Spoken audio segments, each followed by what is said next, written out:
دنیا میں ظاہر ہونا ہے اور اس ظلمت کو دور کرنا ہے، اور پچھلی صورت کے مضمون کو جاری رکھا ہے کہ کس طرح آپ کے آنے سے تاریکی دور ہو کر نور و ہدایت مل جائے گی۔ یہ صورت بھی بالاتفاق مکی ہے اور ابتدائی زمانے کی ہے۔ اگر لفظی معنی کریں کہ طارق کا مطلب جو ہے رات میں آنا ہے، تو رات کا مطلب یہ ہے کہ دن اور رات کا ہر روز آتی اور جاتی رہتی ہے، لیکن اس رات سے مراد ایک ایسا اندھیرا، اور اندھیرے میں جو ہے آدمی کو گناہ کرتا ہے، جبکہ جو ہے چور چوری کرتا ہے، اور ہر کوئی جو ہے ایسی چیزیں جو انسان کے لیے جو ہے ضرر پہنچا سکتی ہیں، جو انسان کو نقصان پہنچا سکتی ہیں، یہ چیزیں جب نکلتی ہیں تو رات میں ہی جو ہے نا انسانوں کو جو ہے نا ضرر پہنچاتی ہیں۔ تو ایسے اس میں یہ مراد نہیں ہے کہ صرف دن اور رات کی تبدیلی، بلکہ ایک ایسا وقت ہے کہ جب کہ گناہ اور پھر انسانوں کو جو ہے نا حقوق کی سلب کر لینا، ایک دوسرے حقوق کو جو ہے نا آپ کے پامال کرنا اور پھر منمانی کرنا، تو ایسے دور میں ایک ایسے ظلمت کے دور میں جو ایک صلی اللہ علیہ وسلم کو اللہ تعالیٰ نے پوری ساری اپنی نعمتوں کے ساتھ محفوظ کر کیا ہے۔ تو اس سے یہ ہے کہ اس میں اچھا مراد اس سے نبی کریم صلی اللہ علیہ وسلم کا ظلمت کے وقت دنیا میں ظاہر ہونا اور اس ظلمت کو دور کرنا ہے، اور پچھلی صورت کے مضمون کو جاری رکھا ہے کہ کس طرح آپ کے آنے سے تاریکی دور ہو کر نور و ہدایت مل جائے۔ یہ صورت بھی اتفاق مکی۔ اب ان کی لفظی ترجمے پر آگے ہوتے ہیں۔ والسماء والطارق، آسمان گواہ ہے اور رات کو آنے والا، وما ادراک ما الطارق، اور تجھے کیا خبر ہے کہ رات کو آنے والا کون ہے۔ یہ قرآن کریم کا ایک انداز بیان ہے، اور ہر زبان کا ایک اپنا ایک اصول ہوتا ہے کہ ریپوٹیشن ہوتا ہے، یا پھر کبھی لفظ الا لا کر جو ہے اس کی نفی کر کے پھر جو آگے کام کی بات بتائی جاتی ہے۔ جیسے خود کلمے کے اندر لا سے شروع ہو رہا ہے، لا کا مطلب نو، نفی، تو نفی کا مطلب یہ ہے کہ ان سارے معبودان باطل کی نفی ہے جو ساری دنیا جو ہے نا اللہ تعالیٰ کی ذات میں شرک کرتے بیٹھی تھی، ان سب کی نفی کرنا ہے۔ اور اس کے بعد میں پھر لا کے بعد میں کیا آ رہا ہے؟ لا الہ الا اللہ۔ تو یہ جو ہے اسی طرح یہ قرآن کریم کا ایک عربی زبان کا ایک اصول ہے، اور ایک اس کا ایک طریقہ بیان ہے کہ وہ جو ہے پہلے انسان کی جو ہے نا توجہ مبذول کرتا ہے۔ اور مثلاً ابھی کل شاید بہت بڑا مشاعرہ ہوا، اس کے اندر جانے کا اتفاق نہیں ہوا مصروفیت کی وجہ سے، تو آپ اس میں شاعروں کو دیکھتے ہیں کہ کلام چلانے سے پہلے میں آپ کی توجہ چاہتا ہوں۔ مطلب یہ کہ آدمی ہمیشہ اٹینشن اپنی طرف جو متوجہ کرنا چاہتا ہے، تو قرآن بھی جو ہے نا، قرآن کا اسلوب بیان بھی یہی ہے کہ وہ پہلے جو ہے توجہ چاہتا ہے، پہلے اپنی طرف متوجہ کرتا ہے، پھر کام کی بات بتاتا ہے۔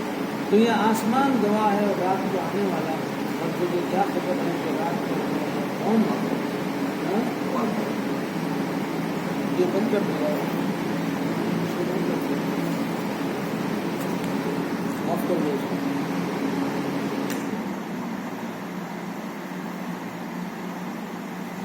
اور تجھے کیا خبر ہے کہ رات کو آنے والا کون ہے؟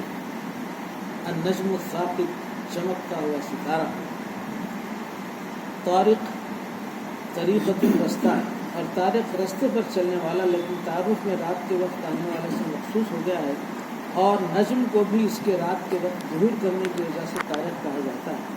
اور رات کے آنے والے کو طارق اس لیے کہا جاتا ہے کہ اسے دروازہ کھٹکھٹانا پڑتا ہے، کیونکہ طرقہ کے معنی مارنا ہے، تو اس لیے آتا ہے من یطرق الباب، دیکھو باہر دروازہ کون کھٹکھٹا رہا ہے، عربی کے اندر بولتا ہے یطرق الباب، طرقہ کے معنی کھٹکھٹانا، کیونکہ طرق کے معنی مارنا ہے، اور یہاں طارق سے مراد وہ نجم بھی لیا گیا ہے جسے صبح کا سیارہ کہا جاتا ہے۔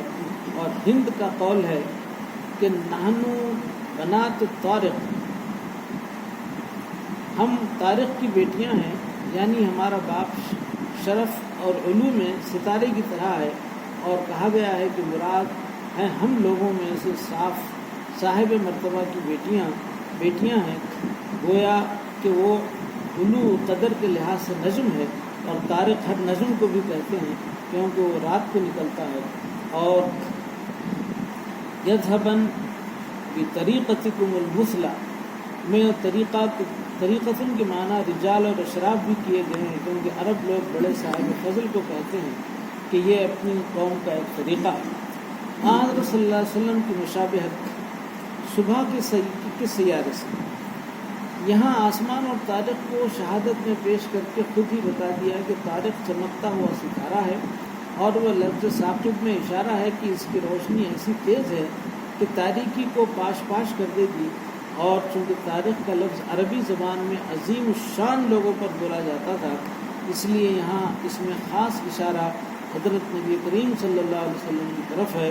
اور آپ کو طارق اس لحاظ سے کہا کہ آپ ایک سخت تاریک رات میں ایسے تاریک رات میں آئے جیسا کہ دوسری جگہ بھی آپ کی آمد کے زمانے کو لیل سے تعبیر کیا ہے. تو عربی زبان اپنے اندر مترادف الفاظ کا ایک بہت بڑا ذخیرہ رکھتی ہے. رات کو لیل بھی کہتے ہیں، طارق کا بھی اس میں بھی لفظ آ رہا ہے، اور پھر یہ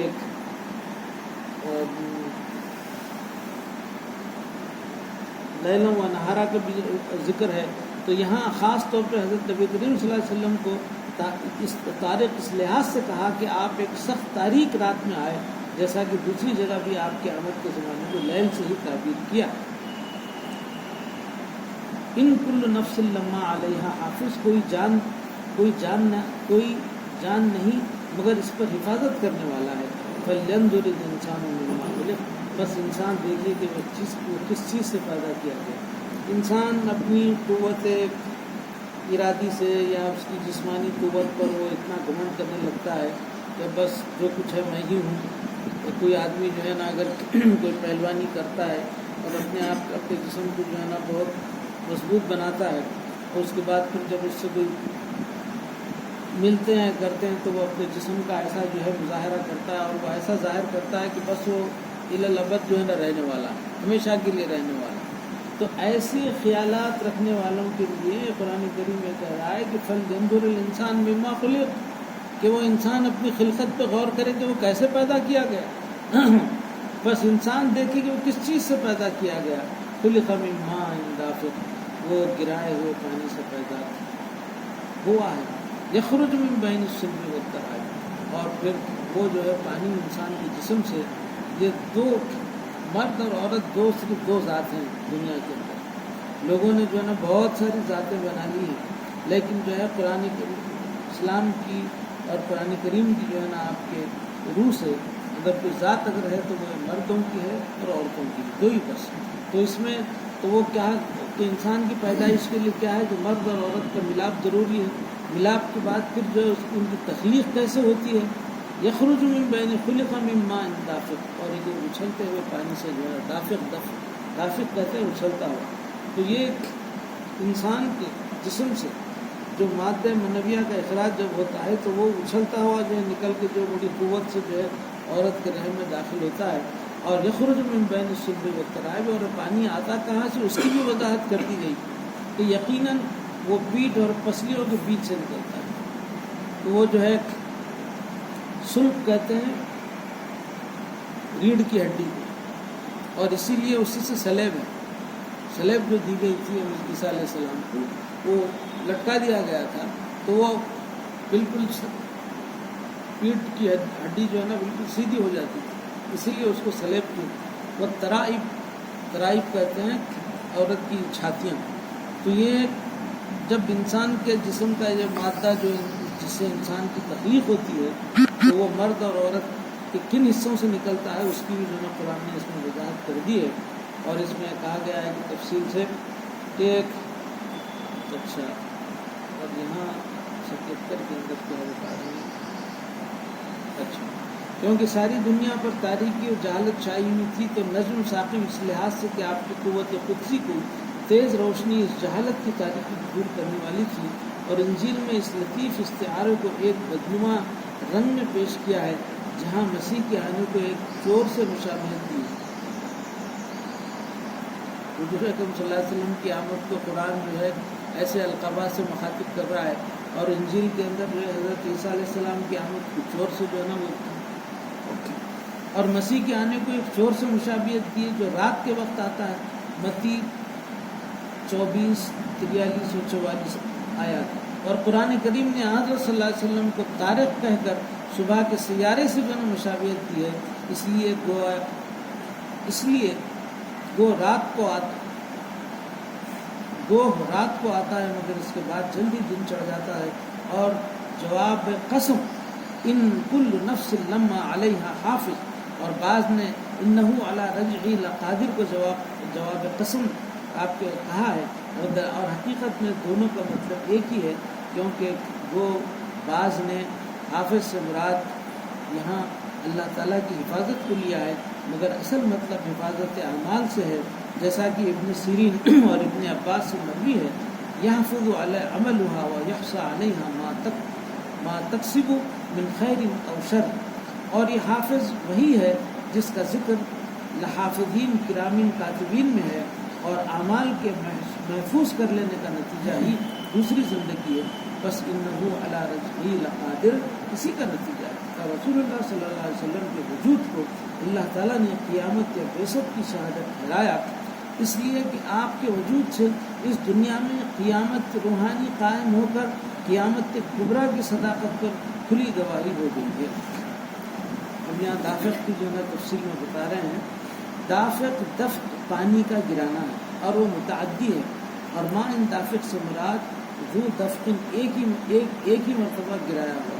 سلب سخت کو کہتے ہیں، اور بلحاظ سختی پیٹھ کو سلب کہا جاتا ہے، جمع اسلاب ہے، من اسلابکم سورہ نساء میں آیا۔ یہاں سلب اور ترائب کے درمیان کہہ کر ایک لطیف پیرا میں بتایا ہے کہ انسان کی ابتدا کہاں سے ہوتی ہے۔ ایک حدیث میں ہے کہ من یزمن لی ما بین لحیتہ وما بین رجلیہ فضمن لہ الجنہ، جہاں مابین روحیہ یعنی اس کے دونوں پاؤں کے درمیان سے مراد اس کی شرمگاہ ہے، اور امام راغب نے فرج کے معنی ایسے ہی لفظ لکھے ہیں، ما بین رجلین بعث بعد الموت کو ضعیف خیال کرنے والوں کو توجہ دلائی ہے کہ انسان کو کی پہلی پیدائش میں کیا کم قدرت کا نظارہ ہے کہ دوسری کو بعید سمجھ کے رکھتا ہے۔ ان یخرج من بین الصلب والترائب انہ علی رجعہ لقادر، اور پھر اس کے بعد پھر اللہ تعالیٰ اپنی اس قوت کا، اپنی اس قہاریت کا، اور اپنے اس آپ کے جو ہے اس صفت کا جو ہے نا اظہار کر رہا ہے یہاں پر کہ انہ علی رجعہ لقادر، تو اپنے جسم پر، اپنی جو ہے نا جسم کی خوبصورتی پر، اپنی مضبوطی پر، یا اس کی پائیداری پر جو اپنا جو نازاں ہے، وہ تو اس خیال میں مت رہے، بلکہ اللہ تعالیٰ اس کو یقیناً اس کو لوٹانے پر بھی قادر ہے۔ تو یہ یوم تبلی السرائر فما لہ من قوۃ ولا ناصر، جس دن چھپی باتیں ظاہر ہو جائیں گی۔ یہاں بتایا کہ جس طرح انسان نطفے کی حالت میں ایک سطر کی حالت میں ہے، اسی طرح اس کی دوسری زندگی اس عالم میں ایک سطر کی حالت میں رہتی ہے، اور نتائج اعمال محفوظ ہوتے چلے جاتے ہیں۔ یہی اسرار قیامت کے دن ظہور پذیر ہو جاتے ہیں۔ فما لہ من قوت ولا ناصر، تو اس کے لیے نہ کوئی قوت ہوگی اور نہ کوئی مددگار ہوگا۔ جب اللہ کے پاس جب لوٹایا جائے گا انسان، تو انہ علی رجعہ لقادر کے بعد یہ کہا جا رہا ہے کہ فما لہ من قوت ولا ناصر، تو اس کے لیے نہ کوئی قوت ہوگی اور نہ کوئی مددگار ہوگا۔ والسماء ذات الرجع، آسمان گواہ ہے جو بارش کو لوٹاتا ہے، والارض ذات الصدع، اور زمین جو پودوں سے پھٹ پڑتی ہے۔ بخاری میں مجاہد کا قول ہے کہ ذات الرجع بادل سے جو میہ کو لوٹاتا ہے، اور ذات الصدع زمین یعنی نبات کے ساتھ پھٹنے والی، اور آسمان کو ذات الرجع اس لیے کہا کہ زمین سے بخارات آبی اٹھتے ہیں تو آسمان انہیں بارش کے رنگ میں لوٹا دیتا ہے۔ اور ان دونوں آیتوں میں آسمان اور زمین کی زوجیت کی طرف جو ہے توجہ دلائی ہے۔ وَمِن كُلِّ شَيْءٍ خَلَقْنَا زَوْجَيْنِ لَعَلَّكُمْ تَذَكَّرُونَ وَالسَّمَاءَ بَنَيْنَاهَا بِأَيْدٍ وَإِنَّا لَمُوسِعُونَ وَالْأَرْضَ فَرَشْنَاهَا فَنِعْمَ الْمَاهِدُونَ کی آیت ہے. اور زوجیت کی تو ہے، اور آسمان اور زمین کی زوجیت کی طرف توجہ دلائی ہے کہ آسمان کے بارش برسانے سے زمین سے کیا کیا نکل کھڑا ہوتا ہے. اسی طرح قرآن ایک بارش روحانی ہے جو انسانوں کے اندر ایک انقلاب عظیم پیدا کر دے گا اور ان کی مخفی طاقتوں کو زندہ کر دے گا. اسی لیے جواب قسم ہے انہ لقول فصل، یعنی حق کو باطل سے الگ کر دے گا. حق زندہ ہوگا اور باطل مر جائے گا. والارض ذات الصدع، اور پھر انہ لقول فصل، اور یقیناً فیصلے کی بات ہے. وما ہوا بالہزل، اور یہ بےہودگی نہیں. ہزل ہر کلام جس سے فائدہ کچھ نہ ہو، کیونکہ ہزال دبلا پن کو کہتے ہیں. وہ ہزل نقیض جو جد ہے یعنی بےہودگی. انہم یکیدون کیدا واکید کیدا، یہ بھی ایک تدبیر میں لگے ہوئے ہیں، اور وہ عقید قیدا، میں بھی ایک تدبیر کر رہا ہوں. یہ دشمنان اسلام یا حضور صلی اللہ علیہ وسلم کی لائے ہوئے مشن کو اپنی تدبیروں کے ذریعے اپنے قوت اور اپنی سازش اور اپنی جو ہے نا آپ کے ایسی چکر مکر چلا کے کچھ بھی جو ہے نا دھوکہ دے کر حضور صلی اللہ علیہ وسلم کے لائے ہوئے مشن کو بالکل ختم کرنے کے جس کا جو ارادہ کر رہے ہیں، جو قید کر رہے ہیں، اس کے لیے اللہ تعالیٰ کہہ رہا ہے کہ انہم یکیدون کیدا واکید کیدا. جب وہ جو تدبیر میں لگے ہوئے ہیں تو اللہ تعالیٰ جو، اور اسی طرح اس سے ملتے جلتے سب سے بہترین تفسیر قرآن کی آیت سے تفسیر کرو تو پھر جو ہے نا جڑ جاتا ہے معاملہ. اگر آیت کو چھوڑ کر احادیث میں اگر چلے جائیں اور اس کو جو ہے اس کا تطابق نہ کریں، تو اسی لیے سورہ سجدہ کے آخری حصے میں آتا ہے کہ کیا ہے وہ قل یوم الفتح لا ينفع الذین کفروا ایمانهم ولا هم ينذرون فاعرض عنهم منتظر انهم منتظرون. آپ انتظار کیجئے کہ وہ بھی انتظار کریں. لفظ انتظار مشترک ہے، کافر بھی انتظار کر رہے ہیں اور پھر اللہ تعالیٰ کہہ رہا ہے کہ حضور اکرم صلی اللہ علیہ وسلم کا آپ بھی انتظار کرو. لیکن کافر کس بات کا انتظار کر میں لگے ہوئے ہیں کہ کسی طرح حضور اکرم صلی اللہ علیہ وسلم کے لائے ہوئے دین کا خاتمہ کر دیں، آپ کی جو ہے نا آپ کے دین کی جو ہے نا کو آپ کے ماننے والوں کو جو ہے نا نقصان پہنچا کے بقوت کے بازو جو ہے نا آپ کو ختم کر دیں. تو اسی لیے جو ہے نا وہ اس انتظار میں ہے منافقین اور دشمنان اسلام کہ ایک نہ ایک دن جو ہے حضور صلی اللہ علیہ وسلم کا دین جو ہے ختم ہونے والا ہے. جب تک کہ زندہ ہیں جب ہی چلے گا. یہ تک بھی خیالات تھے، کیونکہ عالم عرب میں یہ تھا کہ جب بیٹا ہوتا تو سمجھتے تھے کہ آنے والی جائیداد اور اس کی جو ہے نا کاروبار اور اس کی تجارت کا جو ہے نا کوئی وارث اگر ہے تو جو ہے نا بیٹا ہے. یہ خیال برسوں سے چلا آ رہا تھا، اور آج بھی لوگوں کے ذہنوں میں یہی ہے. مسلمان ہو کہ غیر مسلم ہو کہ کوئی بھی ہو، وہ بولتے ہیں کہ بھائی اس کا والی وارث کون ہے، اس کے کاروبار کا، اس کی تجارت کا، اس کے بزنس کا. تو اسی طرح جو ہے عالم عرب میں بھی یہی تھا. لیکن خدا کی کرنی یہ ہوئی کہ حضور صلی اللہ علیہ وسلم کی ایک نے دو تین بچے بھی ہوئے اور پھر وقت سے پہلے جو ہے نا گزر بھی گئے. تو یہ تانا دیا کرتے تھے آپ کو دشمنان اسلام کہ یہ آپ محمد بن عبداللہ نعوذ باللہ جب تک ہیں یہ چلے گا، اس کے بعد میں پھر ان کا نام لینے والا بھی کوئی نہیں رہے گا. جیسے انبیاء ما سبق آئے ان کا بھی یہی حال ہونے والا ہے. اس طرح کے جو خیالات میں تھے تو اللہ تعالیٰ نے جو ہے سورہ کوثر نازل کر کے ان کے اس خیال کو باطل کر دیا کہ انا اعطیناک الکوثر فصل لربک وانحر ان شانئک هو الابتر. آپ کا دشمن جو ہے وہ بے نسلہ ہے، وہ جو ہے بے نسل ہو جائے گا، لیکن آپ کے جو ہے چاہنے والوں کی قیامت تک جو ہے نا آپ کی اس کی تعداد بڑھتی جائے گی اور اس میں اضافہ ہی ہوتے رہے گا. تو یہ جو ہے اس طرح انہم یکیدون کیدا واکید کیدا، اور میں بھی تدبیر کر رہا ہوں. فمہل الکافرین امہلہم رویدا، بس تو کافروں کو مہلت دیں، انہیں تھوڑی ہی مہلت دیں. تو یہ رویدا رود محلت تو کہتے ہیں، اور رویدا کے معنی ہے محلن، اور سیبویہ کے نزدیک یہ اسم فعل ہے، اور رویدا کے معنی امہل یعنی اسے مہلت دے. اور بعض میں رویت کو رود کی تصغیر قرار دیا ہے. تصغیر کس کو بولتا ہے؟ تصغیر جو ہے ایک نام ہوتا ہے، اس سے جو ہے نا تصغیر بنائی جاتی ہے. مثلا حسن، حسین، یہ تصغیر ہے. حسن جو ہے صحیح لفظ ہے اور اس کی تصغیر اس سے چھوٹا حسین. تو حضرت حسن بڑے صاحبزادے تھے، تو حضرت حسین جو ہے نا اس کی مثال جو ہے. اور ایک اس کے اندر بھی آتی ہے،